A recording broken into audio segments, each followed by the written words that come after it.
Hey guys, today I'll show you a horror thriller TV series named From Season 1. Spoilers ahead, watch out and take care. The drama begins with a shot of a strange town where the sheriff Boyd walks around with a bell as evening approaches, reminding residents outside to hurry home. Customers in the restaurant, even if they haven't finished their meal, are hurried out by the staff because they're about to close. Everyone seems accustomed to staying indoors at night, tightly closing their doors and hanging charms on their windows. A man, having drunk too much at the tavern, doesn't return home yet, and his family anxiously waits for him. With nightfall approaching, they have no choice but to close their doors and shut all windows. As the wife checks downstairs for any oversights, their little girl, alone on the second floor, suddenly hears her grandma calling her from outside the window. Without hesitation, the girl opens the window, and her grandma smiles, saying she missed her so much. By the time her mother arrives upstairs, it's already too late. The next morning, the drunken man stumbles out of the tavern and returns home to find many neighbors gathered at his door.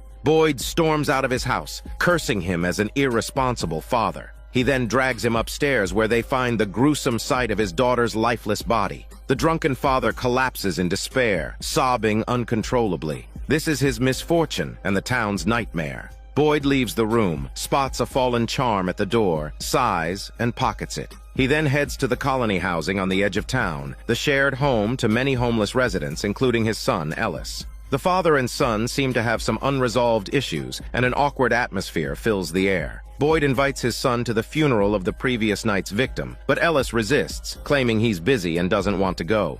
The scene shifts to a man named Jim, who is driving an RV with his family to a lake for a vacation. They were initially excited about their upcoming journey, but their enthusiasm wanes when they encounter a fallen tree blocking their path. Jim and his family exit the vehicle to inspect the tree, but they are unable to move it. Suddenly, a crow lands on a nearby branch, followed by more crows gathering and circling above their heads. Jim's wife, Tabitha, grows increasingly uneasy and urges her husband to leave. Jim looks at the crows with confusion. He starts the vehicle, intending to find a detour to the lake, but the location is so remote that their phones have no signal. They have no choice but to continue on another road, eventually arriving at the eerie town. Abandoned, wrecked cars can be seen everywhere along the roadside, seemingly foreshadowing something ominous. The townspeople attending the funeral soon notice the two unfamiliar RVs and all stare in their direction. As they see the strangers stop their vehicle, Boyd mutters under his breath, instructing everyone not to speak out of turn, as usual. Jim gets out of the car, intending to ask the residents for directions, but they all avoid him for unknown reasons. Only Boyd approaches Jim to strike up a conversation, telling him that if he follows the road straight ahead, he will reach the highway. Jim finds the people in this town very strange and just wants to leave as soon as possible. The family drives on the only road through the eerie town, intending to cut straight across and get back on the highway. However, after driving for a while, they find themselves back in the town. Confused, Jim stops the car to ask for directions, but the townspeople walk away without saying a word. He has no choice but to continue driving forward. His wife suggests that they might have taken a wrong turn, so Jim becomes extra careful, constantly looking around. This time he is sure that the car is driving straight, but they still end up back in the town. Jim quickly turns the RV around to see if they can retrace their steps. Boyd, seemingly anticipating this, instructs his deputy, Kenny, to prepare their weapons. All the while, Tabitha insists that it's impossible and that he must have missed a turn. Suddenly, a car approaches from the opposite direction. Jim swerves to avoid it, and the RV veers off the road. After a while, Jim slowly regains consciousness. He is trapped by a tree branch and unable to move. He calls out his family members one by one, and only his daughter Julie responds. Jim starts to panic, praying that help will arrive soon. The situation in the other vehicle involved in the accident is slightly better. The injured driver gets out of the car and slowly walks forward. At this moment, Boyd and his deputy are setting up a spike strip. They have always used this method to put an end to the nightmare of out-of-town vehicles circling their town non-stop. When they see the injured driver approaching them, they realize there has been an accident. Boyd sends Kenny to take the injured person to the town's clinic while he runs towards the accident site. First, he sees the wrecked car and discovers another passenger inside. Considering the passenger's dazed appearance, Boyd concludes they must be on drugs. He handcuffs the injured person to the car, waiting for backup. Then he goes to the RV, assesses the condition of Jim's family, and climbs inside to help them out first. On the other side, Kenny took the injured person to the clinic and then drove to pick up the doctor, preparing to head to the accident site for reinforcements. On the way, they happened to run into Boyd's son, Ellis. They told Ellis that his father was rescuing people in the woods and needed help urgently. At first, Ellis was reluctant to go, but Kenny reminded him that it was getting dark, so he hastily got into the pickup truck. The group quickly arrived at the scene, first providing basic treatment for the injured man, and then swiftly went to the RV. By this time, Jim's wife and daughter had been rescued, and fortunately they were mostly unharmed, just a bit weak from the shock. But their son, Ethan, had been pierced by a table leg in his thigh. It would be impossible to transport him back to town in the short term. Spending the night in the woods would be as good as a death sentence. Boyd decided to take Jim and his family back to town, but Jim insisted he wouldn't leave his son behind. Boyd eventually compromised, allowing Jim to stay with his son while his weak wife and daughter had to go back with Kenny. After the others left, Boyd looked uneasily at the darkening sky. Fortunately, he had a protective charm he had found in a drunkard's house earlier that day. Carefully, he hung it on the RV's window. Jim looked at him, puzzled, and Boyd explained that it was for the RV's protection. Meanwhile, Kenny and Jim's family were on their way back to town. However, Kenny had forgotten about the spike strip he and Boyd had set up earlier that morning. With the sky already dark, they had no choice but to run towards a nearby colony house. Boyd, inside the RV, closed all doors and windows, anxiously looking outside. Gradually, several shadowy figures emerged from the depths of the woods, slowly approaching the RV like ghosts. Then, a knocking sound came from the door. Jim thought help had arrived and wanted to open the door, but Boyd held him tightly, yelling that they weren't human. If they opened the door, they would all be doomed. When the knocking stopped, Boyd finally let go of Jim, who stood there, stunned, not knowing what had just happened. On the other side, Kenny was leading Jim's family in a desperate run towards the colony house. The injured man named Jade accidentally fell to the ground, and Kenny had to help him along the way. They finally arrived at the front door, only to find it locked. The residents inside were also extremely nervous, and not opening the door at night was a deep-rooted warning for them. Ellis's girlfriend wanted to force the door open, but a burly man with a gun stopped her. Just in time, the house owner, Donna, appeared, shouting that they couldn't stand by and watch people die. At that moment, the people outside noticed several strange individuals approaching from around the corner. Julie recognized one of them as her boyfriend and wanted to approach him, but Kenny quickly pulled her back. Luckily, the door to the house opened just in time, and everyone rushed inside to safety. Donna noticed several unfamiliar faces in the crowd and yelled for them to get down on the ground. Jade fainted, while Julie and her mother were tied up by the others. Clearly, their crisis was far from over. In a separate room, Donna made sure that Jim's wife, Tabitha, had calmed down before untying her. She explained that this was a process every newcomer had to go through when arriving at the colony house. Then she began to tell Tabitha about the strange occurrences in the town, asking if she believed in the existence of the devil. Meanwhile, inside the RV, Jim was also curious about what those things outside were. Although they were no longer knocking on the door, it was evident that they were still lurking nearby. The doctor's emotions began to flare up, and she wanted to check if the charm was secure. Boyd quickly stopped her, warning her not to be fooled into doing anything foolish. It took some effort for the doctor to calm down, and Boyd advised her to focus all her energy on the child, ignoring everything else. This tactic seemed to work, and the creatures outside eventually left. The doctor began to remove the table leg from the child's body. Back at the colony house, Donna started recounting her own experiences. 3 years ago, she and her sister had encountered a fallen tree blocking the road. What was worse than Jim's family's situation was that, by the time they reached the town, it was already dark. Donna watched helplessly as her sister was tortured to death by the devil in a brutal manner. She survived by hiding amidst the bushes, and later cleared out the colony house to provide shelter for other outsiders like herself, who were stranded in the town with nowhere to go. As for the origin of the devil, even the town's priest could not explain. However, as long as they kept doors and windows tightly closed at night and hung the charm by the window, the devil could not harm anyone. After the story, Tabitha had a hard time accepting its truth, but her subsequent experiences would change her perspective. In this eerie town of utter despair, where once you enter, there's no getting out, humans must stay indoors with doors and windows locked, or the devil will come to brutally slaughter people. With the help of the town's residents, Jim and his family managed to survive their first night after the car accident. The doctor also treated the injuries of their son, Ethan. The next morning, the family of 4 finally reunited, hugging each other tightly. It was clear that the previous night's experiences had brought them close to the brink of life and death. Afterward, Jim's family was temporarily placed in the colony house. Ethan caught a glimpse of a smiling boy outside the window, signaling that their nightmare had just begun. Moreover, the town was not only home to the terrifying devil.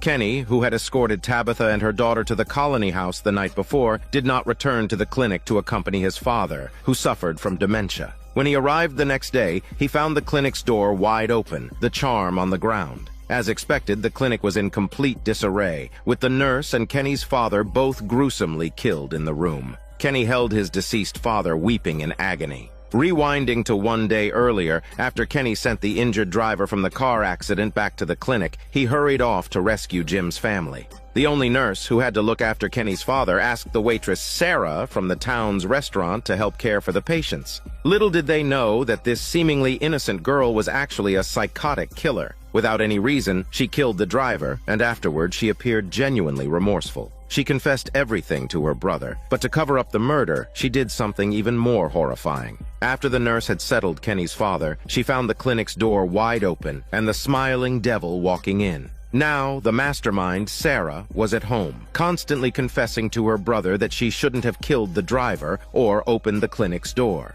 Heartbroken, Kenny ran into the woods to make a chessboard, his father's favorite, as a tribute. Boyd tried to console him, but Kenny was consumed by resentment. He noticed that the devils always seemed calm before they killed, as they knew that people had very limited places to go. Clearly, Kenny began to harbor thoughts of resisting the devil. His words deeply moved Boyd, whose wife had also met a tragic end at the hands of the devil. On the other side, Jim's family had to sleep on the floor in the colony house. The living conditions were indeed incomparable to what they had before, but Jim was optimistic, always able to play and have fun with his son. However, Julie seemed to reject the atmosphere at home, preferring to get along well with the people in the colony house instead. Jade, the man who had been injured in the car accident, finally woke up. As usual, Donna told him about the terrifying aspects of the town, the inability to escape, and the murderous monsters that appeared at night. After hearing Donna's story, Jade thought it must be an elaborate prank orchestrated by his traveling companions and the travel company. He believed it was a real-life escape room. Donna was speechless as she watched Jade, who enthusiastically shouted about finding clues and completing the mission to escape the town. To him, everyone in the town was a character in his own story, and he could do whatever he wanted. However, the restaurant owner, Kenny's mother, wouldn't indulge him. Even Sarah, the psychopathic killer working at the restaurant, couldn't understand the comical man in front of her. That afternoon, the priest sought out Jim's family, saying that newcomers to the town had to participate in a selection ceremony. They had to decide whether to live in the colony house or in the town itself, as once they made a choice, they couldn't change their minds. The priest intended to take them for a walk around the town, explaining the rules as they went. In the evenings, they had to stay indoors, hang up amulets, and lock their doors and windows. Tabitha couldn't understand why the residents could act as if nothing had happened despite the terrifying events in the town. The priest said that given enough time, humans could accept any irrational existence and even consider it a part of life. Tabitha then noticed an iron shed and asked its purpose. The priest explained that it was used to punish criminals who had violated the rules and caused the death of townspeople. The offender would be made to stay inside the shed without an amulet for one night. Tabitha asked how many times the iron shed had been used, and the priest said that tonight would be the first time, with the drunkard in the police station being the one to be punished. Because he was drunk and didn't go home the night before, his wife and child were tragically killed by the devil. His actions violated Boyd's rule of spending the night at home, and thus he had to face this punishment. At that moment, the drunkard was full of regret. He hadn't always been like this. Boyd knew that the punished drunkard wouldn't survive the night, so he asked if there were any unfulfilled wishes he had. The drunkard requested to visit a place where he and his deceased daughter used to swing, hoping Boyd would bury him with his wife and daughter. Meanwhile, the house vacated by the drunkard could potentially become Jim's family's new residence. After the priest introduced them to the events that had taken place 2 nights prior, Tabitha still struggled to accept it. She wasn't repulsed by the bloodstains throughout the house, but rather she was disgusted by the town's rules and methods.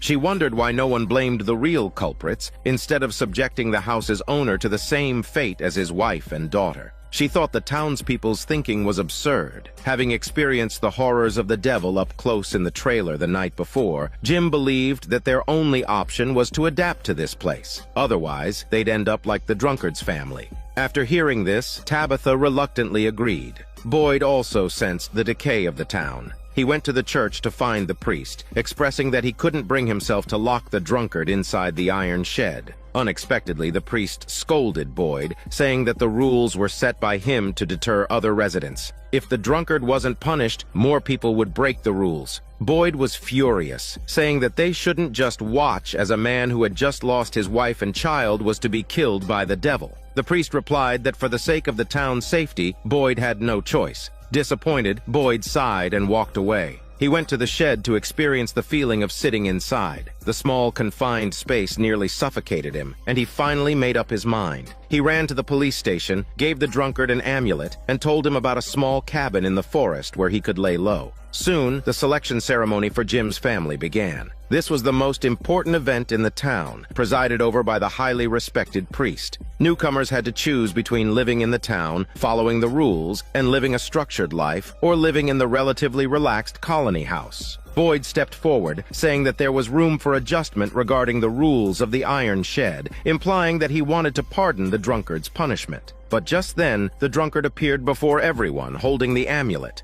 Instead of fleeing to the forest as Boyd had suggested, he came to make a heartfelt confession. Every Christmas he used to buy gifts for his daughter, but everything changed after they moved to the town. Now, all he wanted was to see his wife and child again. After returning the amulet to Boyd, the drunkard said that he was willing to accept his punishment. Suddenly, laughter disrupted the scene. It was the comical Jade who thought the drama arranged for him was simply brilliant and that the travel company had gone all out. Boyd, somewhat speechless, carried Jade and made him choose. Without much thought, Jade picked up a stone representing the town. Boyd then threw him out of the ceremony. Next, it was Jim's family's turn to choose. Boyd asked each of them for their choice. Jim, Tabitha, and their son Ethan chose to live in the town, while their daughter Julie chose the colony house. Tabitha hurriedly said that she had made a mistake, but Julie insisted that she hadn't. Donna cheered for Julie, and the scene immediately became chaotic. Boyd shouted to regain control and began to console Jim and Tabitha. He told them that he lived in the town, but his son Ellis lived in the colony house, and he would help look after Julie.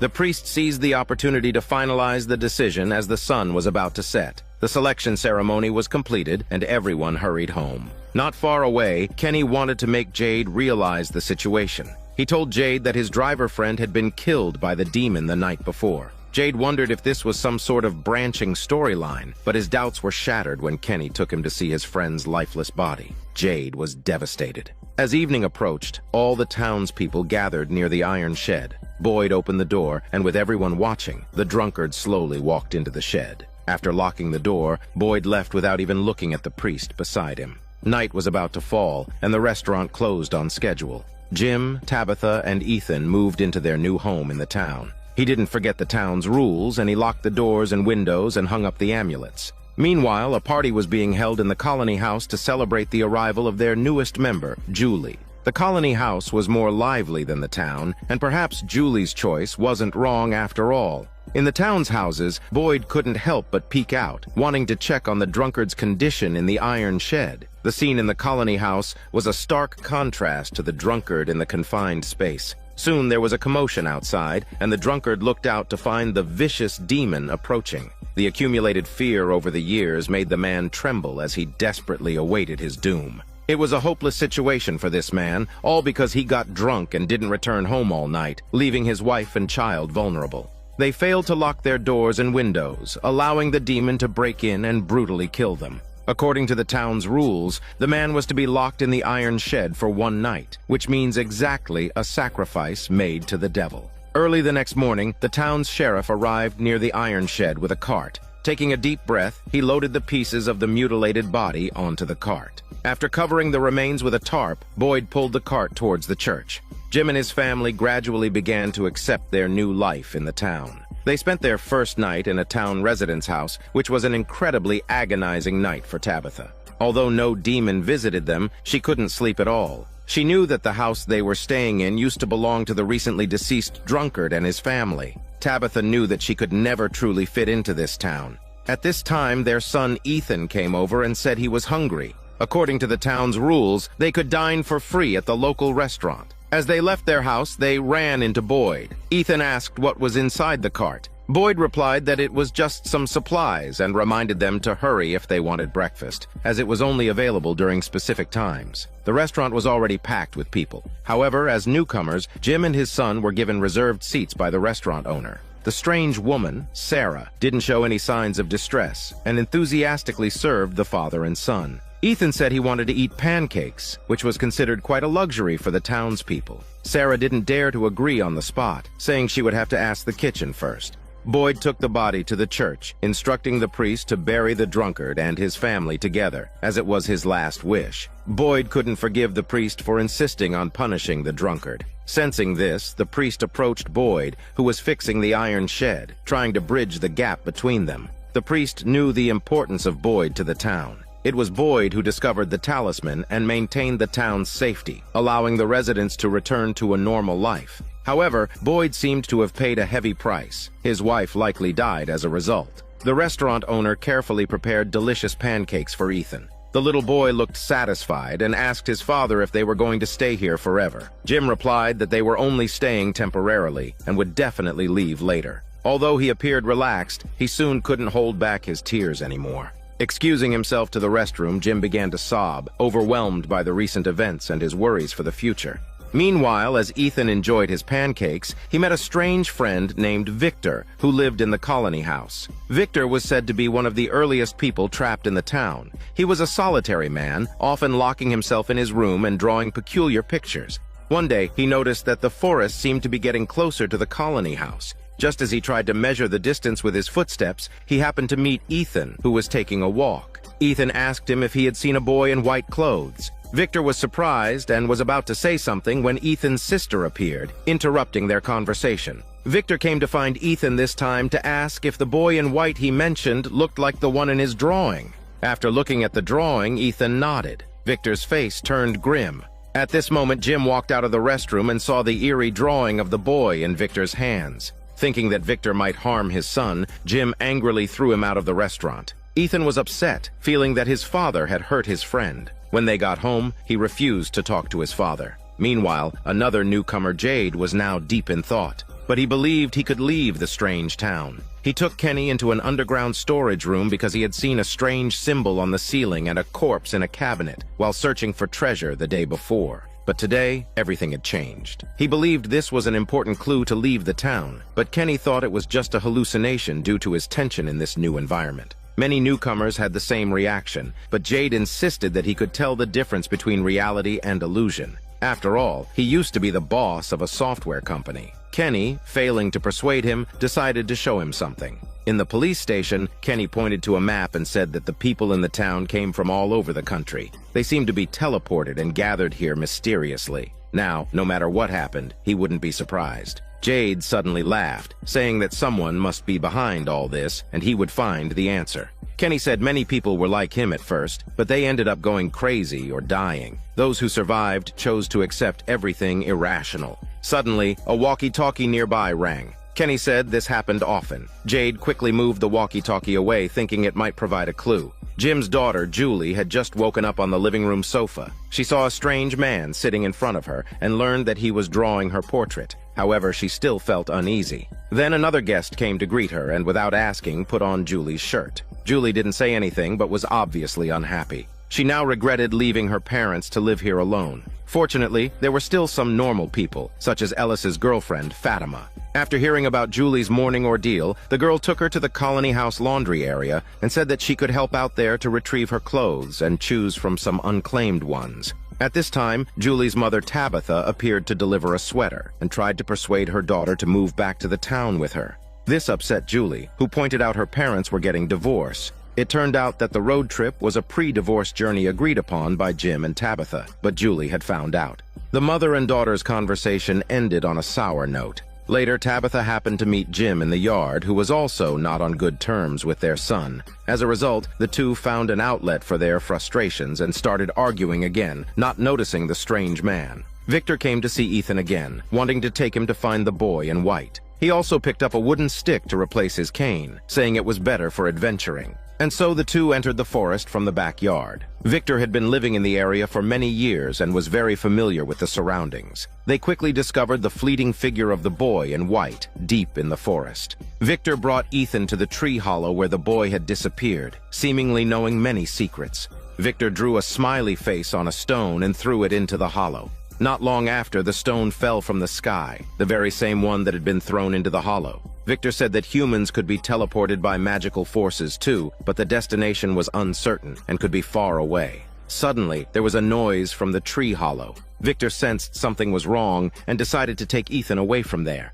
Back in town, Jim and Tabitha returned home after their argument and noticed that their son was missing and that his cane was left in the backyard. This suggested that he might have gone into the forest, so the couple rushed to look for him. They reached the depths of the woods and suddenly encountered a bad-tempered dog barking. Strangely, despite not being far apart, they couldn't see each other, as if it's a space-time dislocation. Suddenly, a gunshot rang out. Victor appeared and scared the dog away with a shot. Although Jim saw his wife and son, he was still furious, convinced that Victor had brought Ethan there. Seeing this, Victor was frightened and fled. When he returned home, he rummaged through his things and found a drawing of a dog, identical to the one in the forest. Victor suddenly remembered his own childhood when he first came to the small town and saw the boy in white walking with a dog among the corpses in the town. He wasn't scared and even greeted the boy. Now it seemed that every drawing Victor made had actually happened. Upon returning home, Jim immediately sought Boyd and told him that Victor might have harmed his son.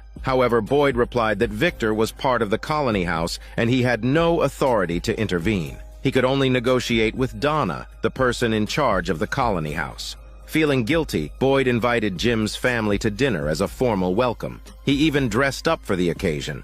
Once again, the radio suddenly turned on by itself. Boyd was no longer surprised by this.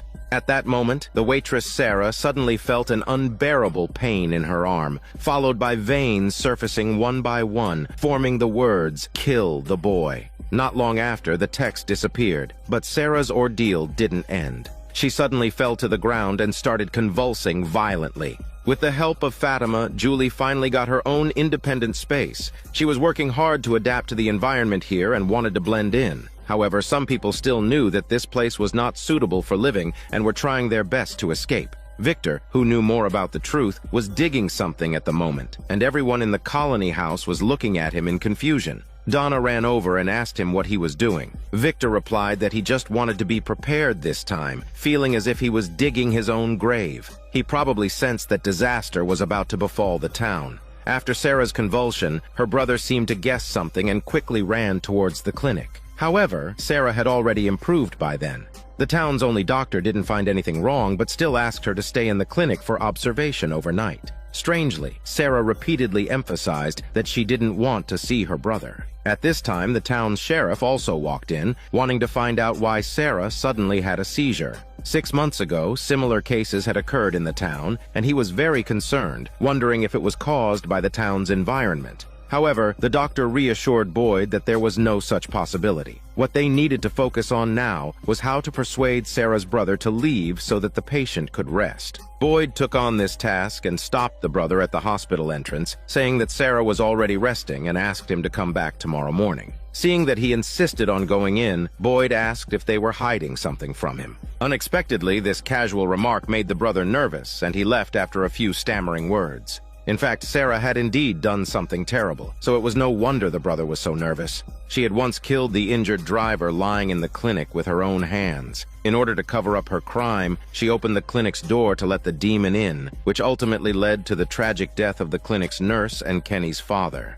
Although the brother didn't participate, he helped keep the secret for his sister. However, today's strange occurrence made the brother worry that his sister might kill again. Inside the clinic, Sarah looked at the scalpel in front of her and hesitated once more. She believed that the words showing up on her hand were a revelation from the gods. As long as she did as instructed, everyone in the town could leave this cursed place. Presumably, the previous murder also had the same purpose. However, this time the target was a child. Sarah found herself in a dilemma. She asked the doctor if she would do something terrible if it meant everyone could leave the town. After some thought, the doctor felt that she could do it since everyone would benefit. These words finally helped Sarah make her choice. The next day, Sarah had spent a peaceful night at the clinic. As she stepped outside, she ran into her brother, who was anxiously waiting for her. He was worried that his sister might do the same thing again, but Sarah refused to reveal anything. This made her brother even more worried. Meanwhile, the family of Ethan, who was oblivious to the impending disaster, was also contemplating how to leave the town. The clueless father, Jim, decided to try everything to figure the answer out. In no time, they had filled a wall with various questions. Jim believed that if they found all the answers, they would definitely be able to leave. However, Tabitha disagreed. The other people in the town had pondered over the same questions, and they were still trapped there. In fact, there was another question that everyone had overlooked. Jim asked her to write it down, but Tabitha shook her head, saying she didn't dare write it down and didn't want to know the answer. At this point, Sarah had already taken a scalpel and arrived alone at Ethan's house. After meeting his parents, she said that she had hit it off with Ethan and wanted to take him out to play. The little boy didn't have many friends here and was naturally overjoyed. However, Sarah realized that this wasn't a good place to carry out her plan. She then suggested taking Ethan to her brother's farm to see the goats. Tabitha wanted to come along, but Sarah immediately said that she could take him alone. Tabitha, however, insisted on accompanying them. Meanwhile, Sarah's brother wanted to find the priest to confess and relieve his stress. When he discovered that the priest wasn't at the church, he searched the town and finally found the priest deep in thought in the wilderness. He told the priest that he had something terrible to confess and asked if he could ensure that the secret would be kept forever. The priest said that only the two of them and God would know. However, when he learned about Sarah's devilish deeds, he was completely taken aback. The priest told her brother that keeping a secret was one thing, but Sarah could pose a threat to the safety of other people in the town. They had to find her immediately. So the two searched the town, and finally learned at the restaurant that she had gone to the ranch with Ethan and his mother. Sarah and the others had already been at the ranch for quite some time. As expected, there were many small animals there, and Ethan was having a great time. Sarah told Tabitha that the town had several emergency shelters in case someone got stranded outside at night, and there was one at the ranch that she wanted to show her. Without any suspicion, Tabitha followed Sarah into a warehouse, which had a separate room inside. As Tabitha was looking around at the entrance, she was suddenly pushed in with great force. Sarah locked the door from the outside, saying it was all for everyone's sake. Then she took out a scalpel and silently approached Ethan, feeling guilty about what she was about to do. However, she believed it was the only way for everyone to escape the town. Just as Sarah was about to act, her brother arrived in time and tried to persuade her to stop. Ethan seized the opportunity to run away when Sarah was distracted. Her brother held on to Sarah, but in the next moment, the knife accidentally injured him. Sarah never expected this to happen and crouched on the ground, crying. The priest, who had just arrived, looked at the scene in shock. Soon the townspeople gathered, having heard the news. Jim heard his wife's cry for help from inside the warehouse and rushed to open the door. Tabitha frantically searched for her son. Little did she know that Ethan had run to the nearby colony house and found his sister Julie, who was playing outside. The doctor confirmed by the side of Sarah's brother's body that there was no way to save him from his injuries. The priest shook his head, and it turned out that Sarah had run into the woods. This made Jim's family even angrier, fearing that their son Ethan might be in danger again. Boyd assured them that he would handle Sarah if she returned before dark, and if she didn't, it meant she was already dead. The conversation only made Jim angrier. He felt that there were too many monsters in the town, which further strengthened his family's desire to escape. Tabitha picked up a pen and wrote down the question she had been afraid to ask, that if they really did survive the car accident. The implication was that the people in the town might not actually be alive in this world. The desire to leave the town wasn't limited to Jim's family. Jade was also looking for answers. He had an even bigger idea, planning to explore the situation from the perspective of relativity and parallel universes. Unfortunately, he didn't make any progress after thinking for a long time. Later, he accidentally walked into a room with an old walkie-talkie in hand and was astounded by the scene inside. He wondered why there was really a bar in this rundown place. The bar owner said that what the people here needed most was alcohol, so he opened a bar. Jade curiously picked up a glass of alcohol and took a sip, but immediately spat it out. Due to limited resources, the owner had no choice but to use the cheapest potatoes to make the alcohol. As a result, Jade despised the place even more, believing that those who came here to drink were like rats in a maze, only seeking temporary satisfaction. He scolded the people, asking if they had ever considered finding a way out, but no one paid any attention to him. The bar owner stopped Jade, saying that he would become like them in time, but Jade's desire to leave was strong. He had just acquired a technology company outside and hadn't even had the chance to make money from it yet. The bar owner then told Jade that they were like Schrodinger's cat, trapped in a box. Before the box was opened, people outside wouldn't know whether they were dead or alive. He suggested that if Jade could fix the walkie-talkie and let people outside know they were alive, everyone would surely be saved. This idea greatly inspired Jade, who never thought the answer could be so simple. Boyd was also thinking about how to escape the town, not only for himself, but also to fulfill his late wife's last wish. He took some time off with his deputy and went to his wife's tombstone to pour out his worries. The recent string of deaths in the town made him feel that there wasn't much time left for everyone. Perhaps soon, the town would face a devastating blow. At this point, he had an idea for a way to escape the town, but the risk was too great, and it could lead to the doom of the town and everyone's death.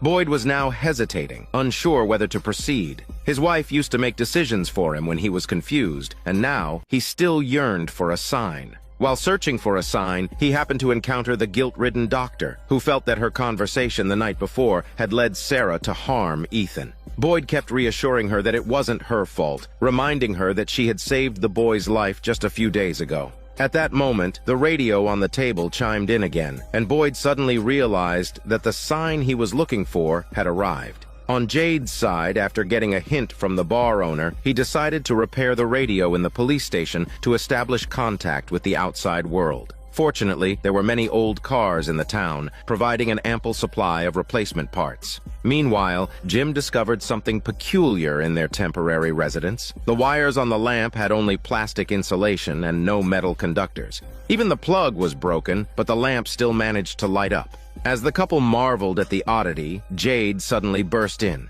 He had also found the strange wiring and came seeking help to repair the radio, which needed more components. They went to the site of their past car accident, dismantling any useful items. Before leaving, Jim glanced at their trailer and recalled the question his wife had asked, feeling a chill down his spine. Subsequently, the two went to a large tree on the outskirts, as the radio needed to receive a signal with the wires placed as high as possible. Jade admitted that climbing heights made his legs weak and his head dizzy, so the task of climbing the tree fell to Jim, much to his annoyance. However, in order to leave the town, he went to the base of the tree. At home, Tabitha was also keeping herself busy. The townspeople had a rule that any unneeded or ownerless items would be gathered and stored in the town restaurant. When Tabitha brought some items to the storage warehouse, she accidentally came across a beaded bracelet. Holding it in her hand, she wore an expression of puzzlement and shock. She then took the bracelet home with her. As she pondered about it, the lights nearby began to flicker again. She questioned how the lights could be on when the wiring was empty. Tabitha decided to break open the wall to investigate the mystery. Jim was about to reach the top of the tree. Just as he was about to install the wires, Jade suddenly noticed something strange. He touched the tree trunk and, to his surprise, a large amount of blood seeped out. There was also a circular symbol nearby. He looked up and saw many bodies hanging upside down from the treetop. Jade was terrified. To make matters worse, a soldier in uniform appeared out of nowhere, brandishing a gun. Jade was so scared that he ran for his shitty life, with the soldier chasing his smell relentlessly. The soldier fired his gun during the pursuit. Jade was soon caught, and just when he thought his life was in danger, he heard Jim's voice. Jade realized that it was all just a hallucination. However, he was still terrified. He left, cursing under his breath, as he had made an even bigger discovery. Back at the town restaurant, Jade was drawing the circular pattern he had seen in the hallucination. The restaurant owner noticed the pattern and looked puzzled. Ignoring Jade's attempts to explain, she went straight to the storage room. On a shelf, there was a box of belongings left behind by the townspeople. In one of the diaries, there was a circular pattern identical to the one Jade had drawn. Jade was shocked, realizing that what he had seen was not just a simple hallucination. Feeling abandoned, Jim looked at the wires he had installed on the tree. He reluctantly turned on the walkie-talkie, which emitted a rustling sound. He tried to call for help, but there was no response. He had no choice but to take the device home. Seeing a large hole in the wall, Jim was puzzled. He learned from his son that Tabitha was in the basement, so he went downstairs out of curiosity. He saw his wife digging furiously through the dirt. After much explanation, he learned that she believed the source of power for the lights must come from somewhere. She followed the wires in the wall, discovering that the coreless wires led underground. Therefore, she decided to dig and find out what was going on. Jim thought this was ridiculous, but Tabitha countered that she had seen even more absurd things. She then pointed at the bracelet she had brought back from the restaurant. Tabitha had recognized that the handmade bracelet was the one she had lost years ago in their hometown. Jim could hardly accept this, insisting that it was just a similar design. Tabitha quickly refuted, explaining that when she made the bracelet, she accidentally broke one of the beads. The bracelet she found was undoubtedly the same one. Eventually, Jim was persuaded by his wife to join her in the search for answers. However, there was still something weighing on Tabitha's mind. After Ethan had experienced a traumatic event, he was terrified. So Tabitha went to the church to find the priest who had been the first to arrive at the scene. She wanted to confirm if the culprit Sarah was really dead. The priest's response was vague. He had seen Sarah run into the woods while chasing her. Since a night had already passed, it was likely that her survival chances in the forest were slim. Tabitha didn't press further, but instead voiced her biggest concern that if they were already dead. However, the priest only replied that we were trapped in this wretched town, suffering endlessly. How is that any different from death? It was clear that he harbored deep hatred for the town. After Tabitha left, the priest went down to the church basement alone. There he found a woman with her hands and feet tied up. It was none other than Sarah, the psychopathic murderer. It turned out she hadn't escaped the day before, but had been captured by the priest and taken to the basement. According to the town rules set by Boyd, Sarah was to be locked up in the iron shed. The reason the priest hid her was that Sarah's brother had once told him that she could hear strange voices. Desperate to leave the town, the priest believed Sarah was the only one who could find a way out of the goddamned town. After all, not everyone could receive revelations from demons. The priest even suspected that everyone in the town was experiencing a story similar to one from the Bible, only it hadn't yet ended. Sarah, startled by his words, confessed everything she had received from the demons. The demons said they had been in the town for too long, and also wanted to leave just like the residents. If Sarah did as they instructed, everyone could leave. The priest, somewhat puzzled by the demons' intentions, asked why she would so easily believe them. Sarah replied that the demons were omniscient. They had once told her 2 cars would arrive that night, and the next day, Jim's family and Jade arrived exactly in town. The demons also informed her that 2 cars had appeared in the town years ago, and everyone in them had died. Recognizing Sarah's importance, the priest urged her to produce evidence, as the townspeople might not believe her. Just then, Sarah's body began to experience intense pain. She shouted for him to bring her a pen and paper. Once he did, her hands uncontrollably scribbled on the paper. After some time, she stopped. The priest was puzzled by the pattern on the paper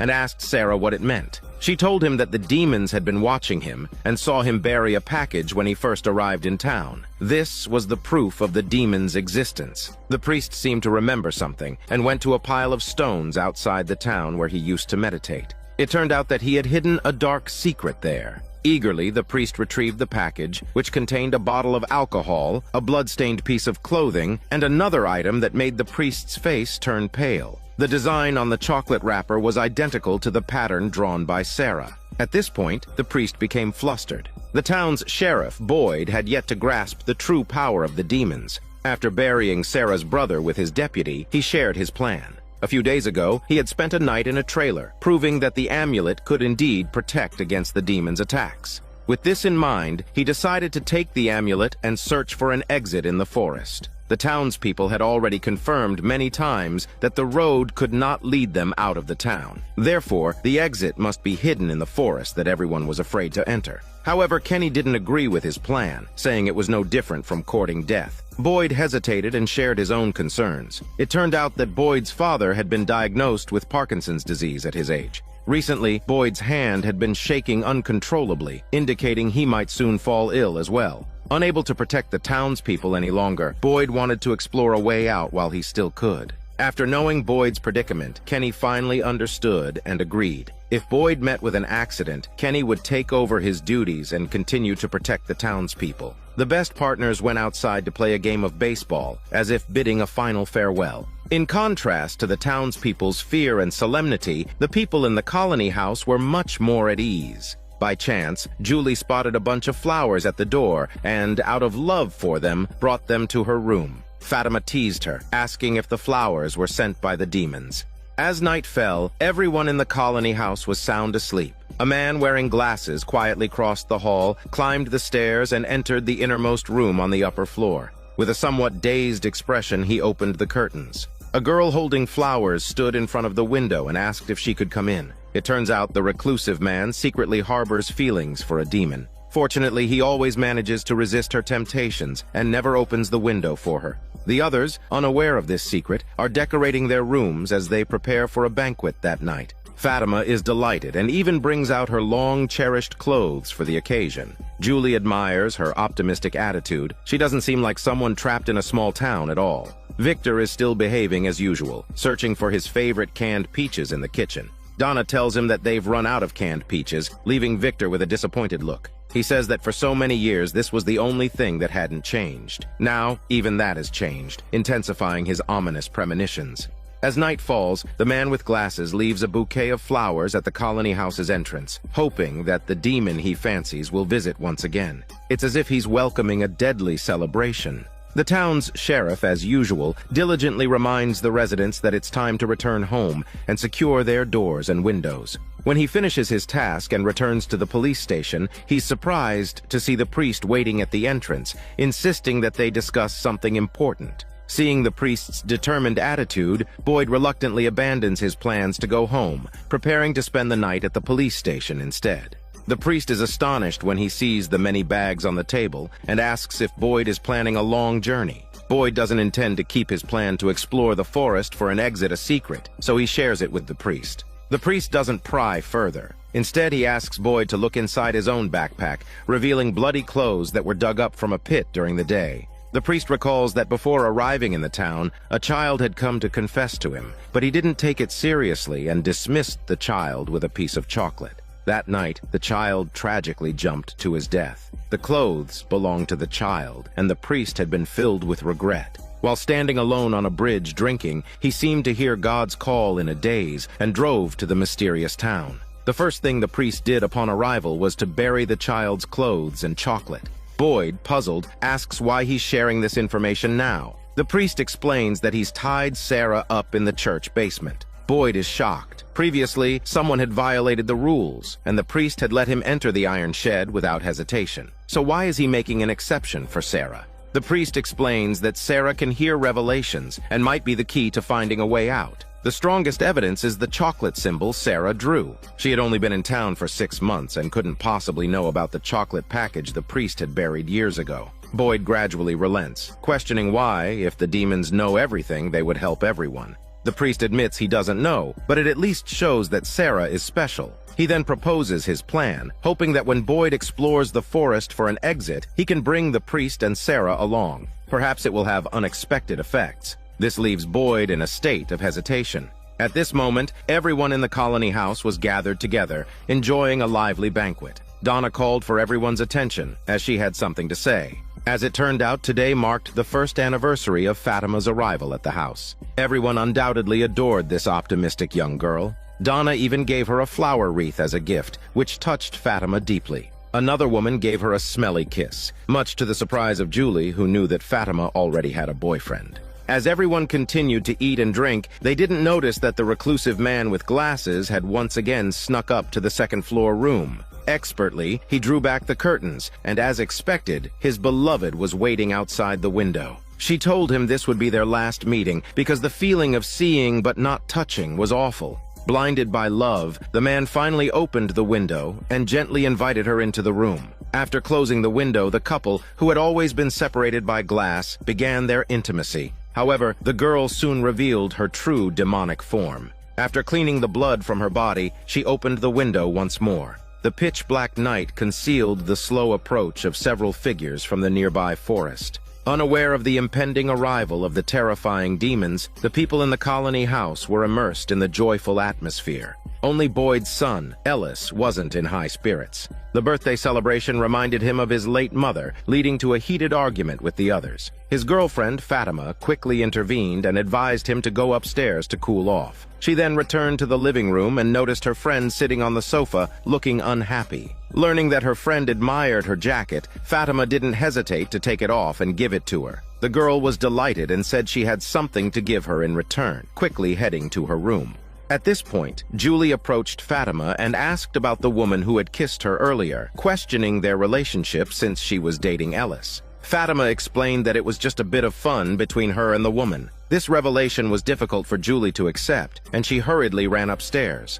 Meanwhile, Victor was in his room packing up his belongings when he suddenly heard a knock at the door. To his surprise, it was Julie. She knew that only here could she escape the noisy crowd. Although Victor let her in, he had no intention of engaging in conversation, simply continuing to pack his things as if he was preparing to leave. At that moment, the girl had retrieved her beloved pillow from her room, intending to give it to Fatima. As she passed by the room of the man in glasses, she heard laughter coming from inside. Upon entering, she was surrounded by several demons wearing sinister grins, indicating her tragic fate. Meanwhile, the banquet guests had nearly finished their drinks. A burly man sitting on the stairs suddenly felt liquid dripping from above. Looking up, he saw a demon staring down at them with a malicious grin. The terrified residents scattered in all directions, only to find smiling demons at every turn. They had no choice but to flee toward the colony house's exit.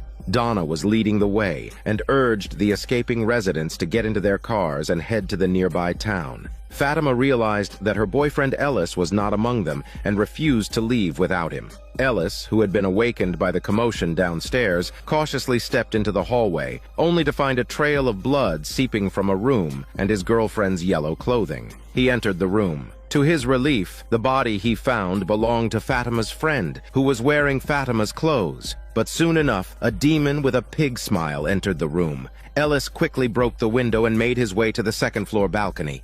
As the demon was about to catch up, he mustered the courage to jump down. Fatima saw this scene and rushed to help her boyfriend stand up. By this time, Donna had already driven away. The couple had no choice but to return to the colony house, closing and locking the front door tightly. They also closed the inner door and pressed firmly against the protective talisman on it, hoping that the demons wouldn't break through. As it turned out, they had done the right thing. The sound of the demons pounding on the door came from outside, but the couple would not be fooled. They had narrowly escaped danger. Victor in the attic heard screams coming from outside and realized that the demons had arrived. Fortunately, he was prepared and had secured a rope to the roof beam. He let Julie climb down the rope first, and he followed closely behind with a metal box. Julie suggested they should head back to the town, but after seeing a young boy in the woods, Victor hesitated for a moment before insisting they run into the forest. With no better choice, Julie could only follow his lead. Soon, Victor and Julie arrived at the base of a large tree that he and Ethan had visited before. He told Julie to hide inside the tree's hollow. Strangely, as she jumped into the tree hollow, Julie found herself in a basement with stone walls all around, leaving her unsure of what to do.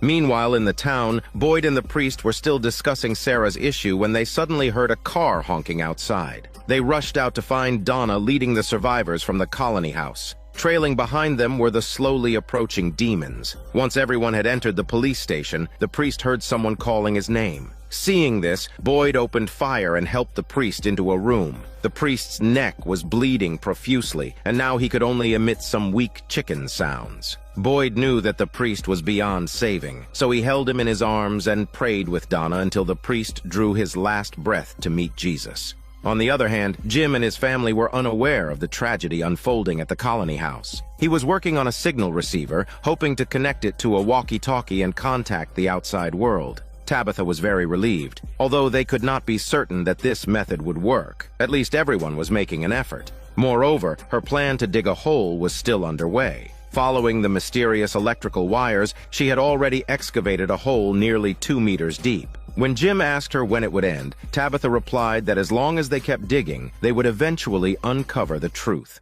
After the demons' attack, only a few managed to survive and sought refuge in the local police station, where they spent a terrifying night. Kenny arranged for the survivors to stay temporarily in the homes of other townspeople. News of the horrifying events spread quickly, and everyone became panic-stricken. Kenny suggested that Boyd should make a speech to calm everyone down, but Boyd refused. He believed it was time for Kenny to step up and handle the situation while he had more important matters to attend to. Boyd soon found himself in the church's basement, where he discovered a frightened and surprised Sarah. He led her into the woods, and she was puzzled and asked why he brought her here and where the priest was. Boyd told her that the priest had been killed the night before. Sarah was heartbroken upon hearing that. Boyd, however, was not so kind to her. If it wasn't for the priest's insistence that she had some connection with the demons, he wouldn't have taken her into the woods to find a way out. The two soon arrived at a small cabin where Boyd told Sarah to wait while he returned to town for necessary supplies. Sarah assured him she wouldn't run away. In fact, everything she had done before was to help everyone escape the town. This reminded Boyd of his own arrival in the town after he had just retired from the military. He had planned a road trip with his family, only to find their way blocked by a huge tree, just like what happened to Jim's family. They mysteriously ended up in the eerie town, which wasn't as peaceful as it is now. The kind-hearted priest stopped Boyd's car and told everyone that darkness was approaching and that they needed to hide quickly. Boyd and his wife initially didn't want to listen, but when they heard a terrifying roar, they panicked and followed the priest into a basement. At that time, there were no protective talismans, so the townspeople had to hide all over the place at night, hoping the demons wouldn't find them. Terrifying screams echoed from time to time, and everyone was too scared to breathe. When daylight finally arrived, the man emerged from the basement to find corpses scattered everywhere. Other lucky survivors also came out of their hiding spots, and Boyd and his wife looked shocked. They were curious about what kind of place this town was. The priest, however, was filled with sorrow. Afterward, Boyd knew that this couldn't go on. The first step was to gather everyone together and look out for one another. He, the priest, and Donna took the lead in gathering the survivors, storing useful supplies in a restaurant, and implementing a unified distribution system. They also planned areas for spending the night, with people taking turns on guard duty, ensuring that everyone had their basic survival needs met for the time being. Boyd soon found the priest and realized that the small town needed to become self-sufficient. He prepared to explore the woods, as otherwise, everyone would eventually starve. His exploration turned out to be a success, as he found goats, chickens, and ducks in the forest. Although the priest found it unbelievable, Boyd decided to set up a farm to secure a stable food supply. Boyd's son, Ellis, noticed that his mother had become nervous ever since they arrived in the town. She would occasionally stand by the road, lost in thought, mumbling about how her experiences were similar to a dream she once had. Ellis sensed something was wrong and urged his father to stop exploring the woods and spend more time with his mother. However, Boyd was preoccupied with the animals he'd found in the forest and believed that his wife wouldn't be so fragile. Ignoring his son's advice, Boyd ventured back into the woods. Unexpectedly, Boyd encountered a wolf dog appearing silently in front of him. When he decided to take the dog back to town, the animal suddenly turned and ran away. Boyd chased after it without hesitation. He reached a deeper part of the forest where the wolf dog vanished. Boyd then realized he had lost his way. He wandered around anxiously as darkness fell and terrifying howls echoed in the distance. Frazzled, Boyd raised his gun and cautiously scanned his surroundings. He fell into a cave where he saw a demon slowly approaching from outside. Terrified, Boyd stared wide-eyed, but the demon didn't enter the cave. After a moment, it slowly retreated. Boyd wondered why the demon didn't come in, and noticed that the cave walls were adorned with stones covered in runes. He guessed that these stones were preventing the demons from entering. As daylight broke, Boyd wrapped the talisman stones in his clothes, ready to take them back to town. On his way back, he suddenly heard gunshots and hurried towards the town. To his surprise, it was his wife who was firing the gun. She seemed possessed, shooting at innocent passers-by. Boyd shouted for her to stop, but she mumbled that it was all just a dream, and the only way to go home was to wake everyone up. She must have been under mental pressure, and her husband's absence the previous night had likely contributed to her mental breakdown. It took Boyd quite some time to persuade her to put the gun down, but suddenly their son Ellis appeared, and the wife aimed the gun at him. Without hesitation, Boyd pulled the trigger on his wife. This was probably the reason why Ellis had been giving his father the cold shoulder ever since. When Boyd returned to the town's restaurant, he saw many residents causing a commotion at the entrance. It turned out that they were worried that people from the colony house would come and steal food, so they were preparing to take what belonged to them first. Fortunately, Boyd's authority was highly respected, and with just a few words, he was able to persuade the crowd to disperse. However, he knew that this wouldn't completely eliminate everyone's panic. So he found Kenny and told him that he would go to the forest in a few days, but first he needed to find a way to calm the residents. Kenny felt that calming the residents' emotions was just a temporary solution. They had to find a way out as soon as possible. He then told Boyd that he could go to the forest with peace of mind and that he could handle the townspeople's affairs. This made Boyd finally proceed without worries. Before setting off, Boyd had one more thing to do. Ellis and his girlfriend had narrowly escaped danger the night before thanks to the talisman stones. However, the boy was still injured and was currently being treated at the hospital. Boyd suddenly appeared at his son's bedside. Ever since his mother passed away, Ellis had been giving his father the cold shoulder. Boyd didn't know if he would be able to return alive from the forest this time, and he wanted his son to know that he had always loved him. But Ellis still appeared indifferent, and Boyd left the room, wiping away his tears. At the door, he happened to meet Donna, who hugged Boyd as a farewell gesture. In the room, Fatima walked over to Ellis and tried to console him. She said that although his father had made some mistakes, the suffering he had endured over the years was no less than Ellis's. Back at the police station, Boyd put away his uniform and badge. Thinking that his son still wouldn't forgive him, he felt heartbroken. When he arrived at the forest with his luggage, he didn't expect Ellis to follow him. He had come to say goodbye to his father. At that moment, Ellis finally realized that he couldn't blame his father for his mother's death. If he didn't say goodbye, it might become a lifelong regret. His heartfelt words finally mended the rift between father and son. After finally convincing Ellis to return, Boyd called Sarah out of the cabin. The two of them walked deeper into the forest. It was uncertain whether they would find the way back on this journey. In the small town, many people were also making efforts to return home. Julie was telling her parents about her strange experience the night before. After being pushed into the tree hole by Victor, she found herself in the town's basement the next second. Her parents were puzzled by this, but only her brother Ethan knew that the tree could randomly teleport people to different places. They were aware that Victor, who knew many secrets, must have gone somewhere else, and they should find him as soon as possible.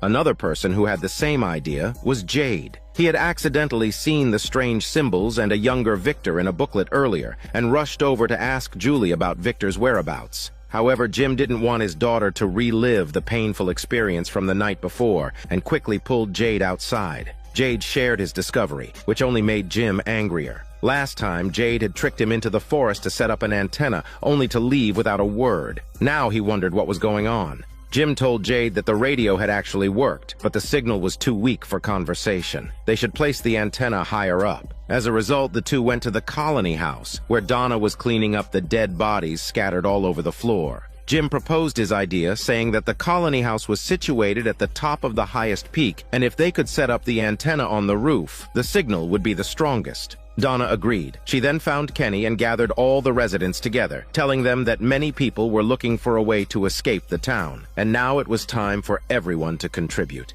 This gave everyone new hope, and the fear caused by the demons also dissipated. The residents could be seen carrying various parts needed to build the antenna, heading towards the colony house. On Boyd's way to the forest was eerily quiet, with only their footsteps heard. Fortunately, they didn't encounter any danger. Just before evening, they arrived at a stone-built house. Boyd was familiar with the place because it was here that he had accidentally discovered the sacred stone, and it was the furthest point he had ever reached in the past. He decided to rest here for the night and embark on their adventure the next day. Sarah asked Boyd to unlock her handcuffs, stating that it was inconvenient even to use the restroom. However, her request was denied for safety reasons. The next day, Boyd and Sarah continued deeper into the jungle. They would make markings on trees to avoid getting lost in the forest. However, Sarah's main concern wasn't getting lost. She was afraid they might end up back where they started, like going in circles on the road. Boyd didn't provide an answer, but instead asked her why she believed the demon's words that killing Ethan would allow them to leave the town. Sarah said that everything the demons had told her had come true.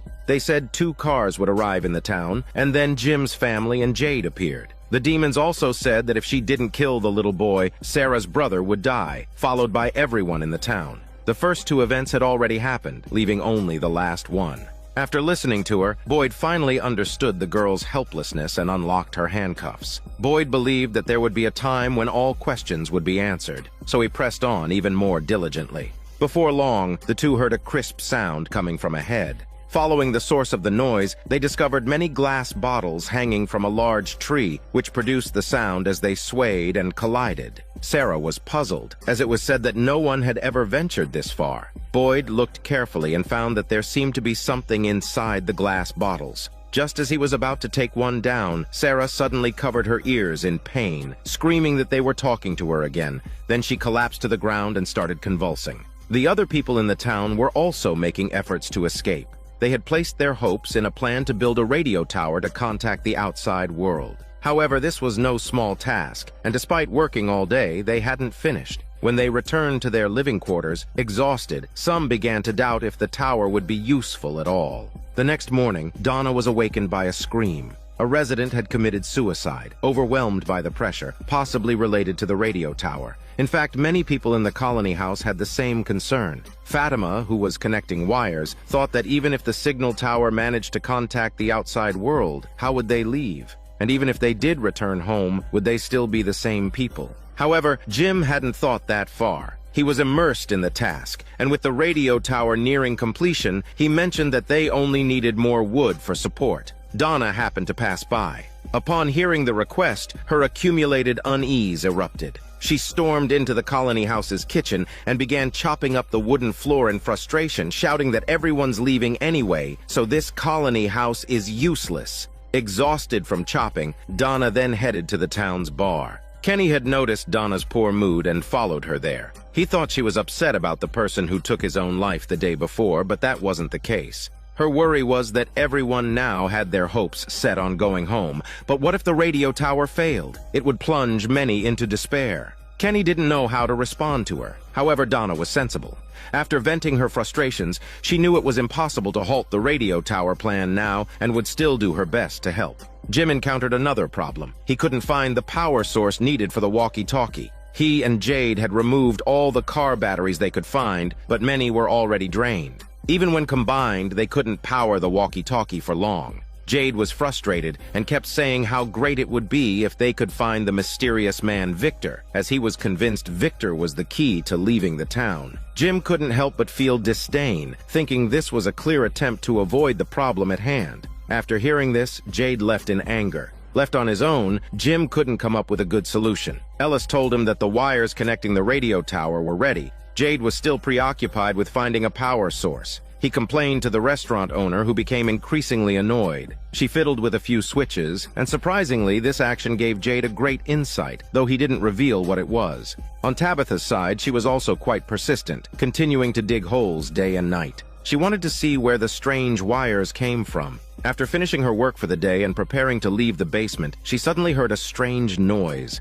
Thinking it was her son making noise, she called out to him, but there was no response. Tabitha felt something was wrong and hurried upstairs, only to see her husband hanging upside down from the ceiling. It turned out to be just a dream, but it seemed to hint that the hole she was digging wasn't so simple. That afternoon, a disheartened Jim returned home to find his family working hard digging the hole, so he decided to join in the digging effort. As the sky darkened, Tabitha suddenly noticed something unusual. Beneath the sand, there was an incredibly hard object. At the same time, deep in the forest, Boyd was tending to Sarah, who lay unconscious in their makeshift tent. Suddenly, she awoke as if from a nightmare, her eyes drawn to an object in Boyd's hand. He explained that it was the bottle they had found earlier in the day. Upon removing a note from inside, they discovered it bore the year 1864. Similar notes were found in the other bottles as well. Sarah insisted that they should return immediately, explaining that she had heard an ominous voice earlier, warning them that they shouldn't be there and that something more terrifying than a demon lurked outside.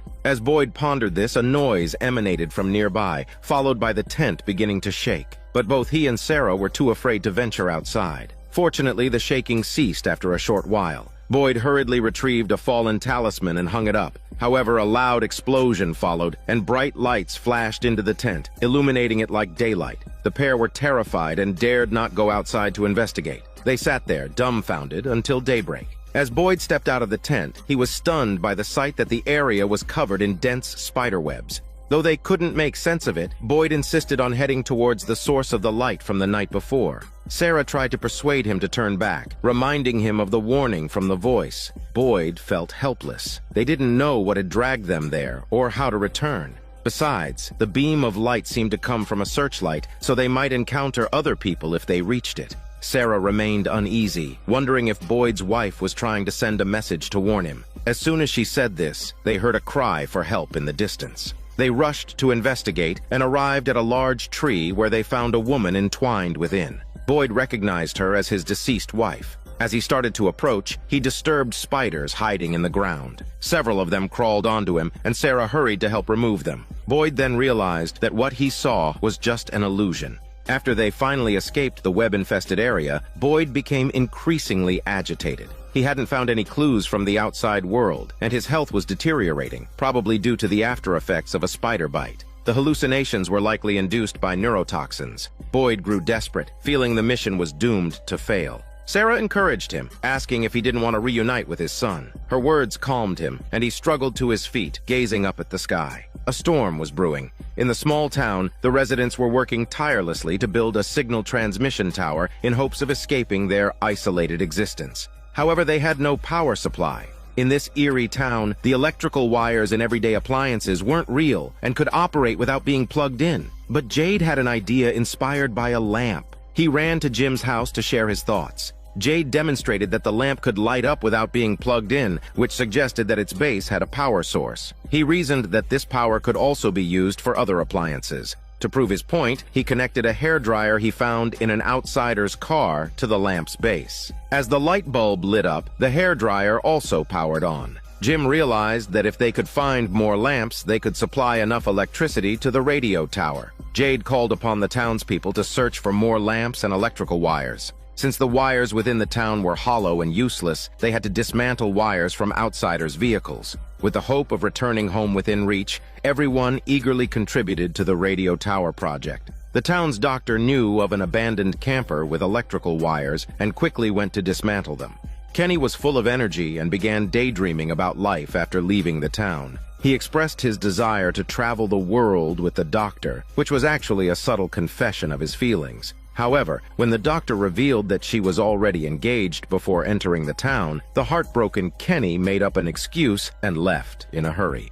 Meanwhile, the people in the colony house were busy connecting all the usable lamp bases with electrical wires. Jim was also preparing for the final stages of the project. The wooden radio tower had been constructed, but it needed to be installed on the roof. They had to use the limited resources to create a pulley system that hoisted the tower onto the roof. The walkie-talkie was now fully wired, and Jim explained to his son that each coil on it represented a different frequency for channel switching. Jade was proactive and approached the restaurant owner, wanting to get some food for everyone. He saw her paying tribute to her deceased husband and learned that her greatest sorrow would be leaving her husband behind in the town. Instead of being noisy, Jade comforted her using words but not muscles, saying that her loved one would always be with her no matter where she went. His words moved her, and she invited Jade to join her in the memorial ritual. He then received 2 large baskets of food and distributed them to the hard-working townspeople. Although many had tried to leave before, this time felt different. The doctor sought out Kenny, who was nursing his wounded heart alone. Feeling a bit guilty for her previous rejection, she admitted to being torn between wanting to see her fiancé and traveling the world with Kenny. He was lit up with joy. They joined the others outside the colony house, excitedly watching the roof as the tower was about to be completed. Even Tabitha, who had been digging holes at home, came to witness the momentous event. Under Jade's command, several strong men carefully moved the tower body. It finally stood at the highest point of the town. Jim directed everyone to turn on the power switch. As the countdown reached 0, Jim tested the signal frequency, and it was normal. They had succeeded, which meant that the town could contact the outside world. After congratulating her husband, Tabitha returned home and continued her hole-digging project. However, their celebration didn't last long, as a large mass of dark clouds was approaching from afar, signaling a storm. Those under the clouds were even more unfortunate. Boyd had been bitten by a spider and could barely walk. Hearing the booming sound from the night before, they knew they were heading in the right direction. Boyd found the strength to keep going. As torrential rain began to fall, the 2 people pressed on, undeterred. It wasn't raining in the town yet. Jim was adjusting the channels, trying to make contact with the outside world. But despite trying for a long time, no one responded.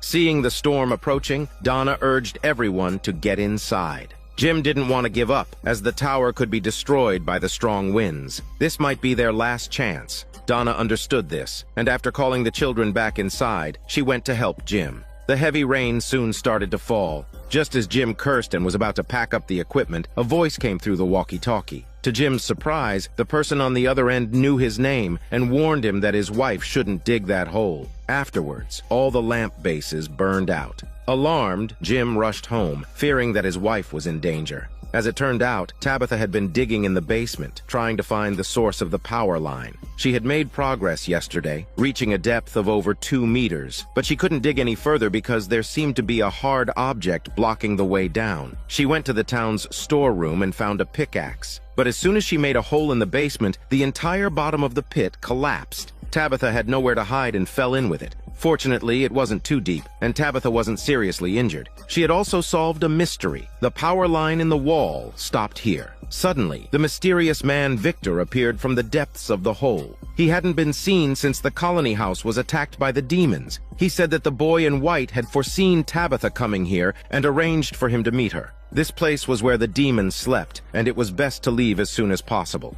Tabitha looked incredulously at the pattern on the wall. Suddenly, the hole collapsed again. Victor quickly led Tabitha deeper into the hole. When Jim returned home, all he saw was a bottomless pit. At this point, Boyd and Sarah were struggling to move in the pouring rain. He told Sarah to hurry up and not to worry about him. Suddenly, a little boy in white appeared and pointed to a tree hollow. Sarah understood and urgently pulled Boyd to the tree, urging him to crawl inside. However, in the next moment, Boyd found himself in a pit surrounded by walls. The scene shifted, and a radio in the restaurant suddenly began to play a song on its own. Outside the window, a bus slowly came to a stop, possibly indicating that more people were brought to the town. And here ends Season 1 of this drama.